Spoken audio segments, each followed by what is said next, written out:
So babancube siyabonga ukuthi uyilela ukuthi ube lati. Kodwa ke esingakubuza khona ukuthi amabandla aphikisayo njengoba sokulo uhulumende omutsha adonse siyaphi. Amabandla aphikisayo mnumzana Dube lokho edonsa gadalala even more ngendlela ayidonsa ngawo ngesikhathi senesiyana umgabe lokho ngumongameli. Inkulumo leyi abantu abayikhulumayo ukuthi khona i-opposition yasazi ukuthi yenzani, i-opposition is disorganized. Uyabona ukuthi okuningi kwakukhona okwenza abantu batsho njalo. Imithetho eyafakwa yiZanu PF enza ukuthi khona abantu abanjaya athi thini opposition singabi lawa amalungelo ethu wona lo ukuthi sikwanise ukuthi sikhankase sibhode senzele. Inkhona kade sikubone nje kathesi ukuthi khona abantu beZimbabwe bayakwanisa ukuthi bona benjani bezibuse kungela amapholisa eZanu PF lawo. Uyabo amapholisa eZanu PF la lokho ephumuleyo ezitreetini kuyini esikubonileyo abantu bekwenza okurongo akulamuntu ofileyo nansi lekhuya ngikhona phela loyenzakalayo. So kodwa siyabona ke babancoma ukuthi okuhluphayo ukuthi khathesi kule MDC alliance kusiswalo kunye ukumaqhamqhamu lapha kwehlula ukuthi abantu babambisana indlela sokulanda ukhetho. Kuliqiniso sibili ukuthi khona kubuqhamqhamu kodwa kumele sinanzelele futhi phela eZimbabwe ukuthi khona wonke umuntu kulelungelo lakhe lokuthi khona abe lombono wakhe awufeze ngendlela awufuna ngayo and ahambe ekhankasa abe labantu bakhe azama ukuthi khona athengise lo mqondo wakhe ukwenzela ukuthi khona abantu bemlandele.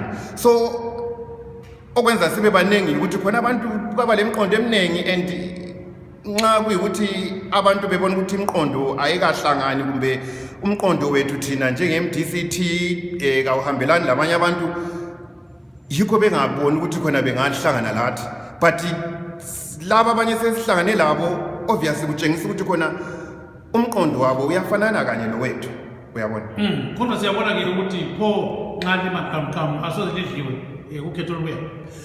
Asoze sidliwe ekhethweni olubuyayo. Thina sesatshengisela ukuthi khona ukhetho saluwina kudala since ama-2000 khona le mnumzana Dube uyakwazi khonokho. And yena leyi futhi i-army yena leyi eyiye sibuye yakhipha umgabe eyiye yasithathela ama-elections siwinile fence kwe-2008 ngilamanga yini sawina phela thina i-army yena leyi yangena futhi yathi hayi lina kaliwinanga. Uyabo pho-ke i-army ibutho leli libanjwe njani khathesi likhona vele kumgaqweni. Ibutho sokumele ukuthi libuyele kuma-barracks lapho elivele kumele lihlale khona. Ibutho kakumelanga libe sezitreetini. Amapholisa okumele sibe lawo ezitreetini ngamapholisa who are there to serve the people of Zimbabwe, serve and protect. Bonke kwakhiwa njani Zimbabwe?